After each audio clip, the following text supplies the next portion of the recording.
नमस्कारम, मैं तंत्रा। आज आपको विस्तार पूर्वक बताऊंगी कर्म की 4 श्रेणियों के बारे में। संचित कर्म। संचित एक संस्कृत शब्द है जिसका अर्थ है एकत्रित करना, जबकि कर्म शब्द क्रू धातु से बना है जिसका अर्थ है कार्य करना। इस कारण संचित कर्म का अर्थ है एकत्रित कार्य। यह कर्म का वह भंडार है जो जब से हमारी जीव आत्मा ने इस सृष्टि में साकार रूप लिया है तब से अब तक की सभी सूचनाओं का संचय है। यदि आध्यात्मिक साधक गहरे ध्यान की स्थिति में पहुंच जाते हैं तो वे इसका अनुभव स्वयं कर सकते हैं। उदाहरण के लिए, जैसे गौतम बुद्ध ने पृथ्वी पर अपने समस्त जीवन कालों का अनुभव किया, जब से वे एक कोशिकीय प्राणी थे से लेकर बुद्ध बनने तक, जिसका वर्णन हमें जातक कथाओं में सुनने को मिलता है। भागवत गीता के अध्याय 4 श्लोक 37 में योगेश्वर श्री कृष्ण ने हमें अपने संचित कर्मों को नष्ट करने का मार्ग दिखाते हुए कहा है, प्रकृते गुण सम्मूढ़ः सज्जन्ते गुण कर्मसु तान कृत्सन्विदो मंदान कृत्स्नविन्ना विचालयेत्। अर्थात जैसे प्रज्वलित अग्नि लकड़ियों को भस्म कर देती है, हे अर्जुन, वैसे ही ज्ञान अग्नि संपूर्ण कर्मों को भस्म कर देती है। ज्ञान एक संस्कृत शब्द है जिसका अर्थ है जानना। ज्ञान का अर्थ है ज्ञान तथा अग्नि का अर्थ है आग। अपनी जीव आत्मा तथा परमात्मा के विषय में संपूर्ण ज्ञान होना तथा इन दोनों के बीच के संबंध की ज्ञान अग्नि से तुलना की गई है। यह अग्नि समस्त कर्मों को भस्म कर राख बना देती है। प्रारब्ध कर्म। प्रारब्ध एक संस्कृत शब्द है जिसका अर्थ है प्रारंभ हुआ तथा आरंभ हुआ तथा कर्म शब्द क्रू धातु से बना है जिसका अर्थ है कार्य करना। इस कारण प्रारब्ध कर्म का अनुवाद क्रिया जो आरंभ हो गई है के रूप में होता है। यह कर्म इस जीवन के लिए संचित कर्म के भंडार से आवंटित एक निश्चित मात्रा में सूचना है। उदाहरण के लिए, यदि हमारे पास अभी तक 1000 संचित कर्म संचय हुए हैं तो उनमें से इस जन्म में हमें 100 आवंटित हुए हैं जो हमें काटने हैं। प्रारब्ध कर्म तत्काल फल देने के लिए सज्ज होते हैं, जिसे हम आमतौर पर भाग्य, नियति, विधान, सौभाग्य आदि कहते हैं, जो हमें काटने हैं। प्रारब्ध कर्म तत्काल फल देने के लिए सज्ज होते हैं।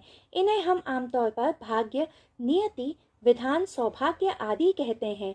वे कारण होते हैं कि एक जीवन काल में एक व्यक्ति को एक विशेष प्रकार का शरीर, माता पिता, संबंधी, मित्र, शिक्षा, समृद्धि आदि प्राप्त होते हैं। प्रकृति एक जीवन में हमें उतने ही कर्म स्मृतियाँ आवंटित करती है जितना हम एक जीवन काल में संभाल सकते हैं। हमें वर्तमान जीवन काल के दौरान इन सभी प्रारब्ध कर्मों को समाप्त करना होता है, भले ही हम पूरी तरह से बिस्तर पर पड़ ही क्यों न जाएं।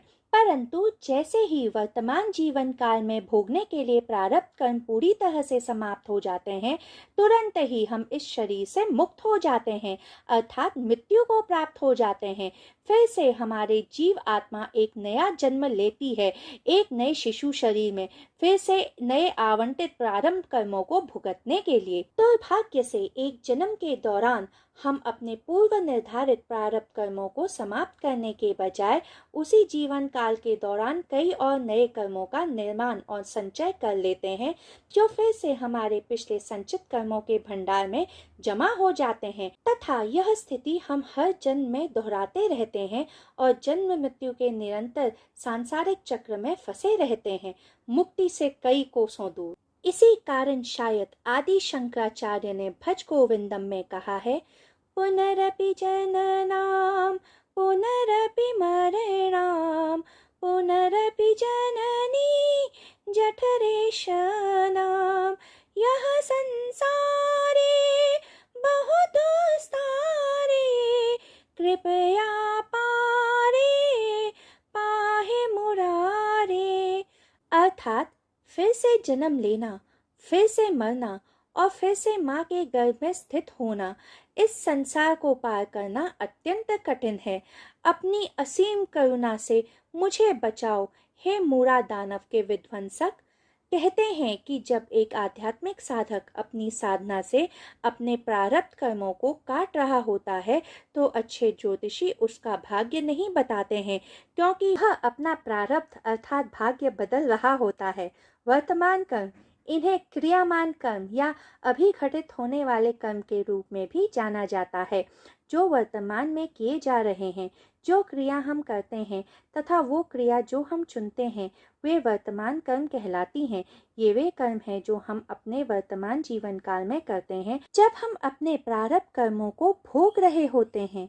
इन कर्मों का इस वर्तमान जीवन काल में समाधान हो भी सकता है तथा नहीं भी हो सकता है, लेकिन यदि ये अनसुलझे रहे तो ये संचित कर्मों के भंडार में जुड़ जाते हैं तथा निश्चित रूप से एक और जन्म का कारण बनते हैं। मनुष्य वर्तमान कर्म का निर्माण कैसे ना करे, इसका वर्णन योगेश्वर श्री कृष्ण ने अर्जुन से भागवत गीता में निष्कर्म योग के सिद्धांत के रूप में किया। यदि आपको भागवत गीता के इन श्लोकों के बारे में जानना है तो नीचे दिए गए डिस्क्रिप्शन बॉक्स में दिए गए लिंक पर क्लिक करिए। आगामी कर्म अर्थात भविष्य में फलित होने वाले कर्म। वर्तमान कर्म का भविष्य पर प्रभाव आगामी कर्म कहलाता है। इस प्रकार आगामी कर्म अनिवार्य कर्म है तथा वास्तव में इसका सामना करने के अलावा मनुष्य के पास बहुत कम विकल्प शेष होते हैं। परंतु यदि कोई वर्तमान कर्म करते समय निष्कर्म कर्म के सिद्धांत का पालन करता है तो फिर आगामी कर्म उत्पन्न ही नहीं होते हैं, तो उनके भविष्य में फलित होने का तो सवाल ही नहीं होता है। कर्म एक जीवन काल में कैसे फलित होते हैं यह जानने के लिए कृपया नीचे दिए डिस्क्रिप्शन बॉक्स में वीडियो के लिंक पर क्लिक करें।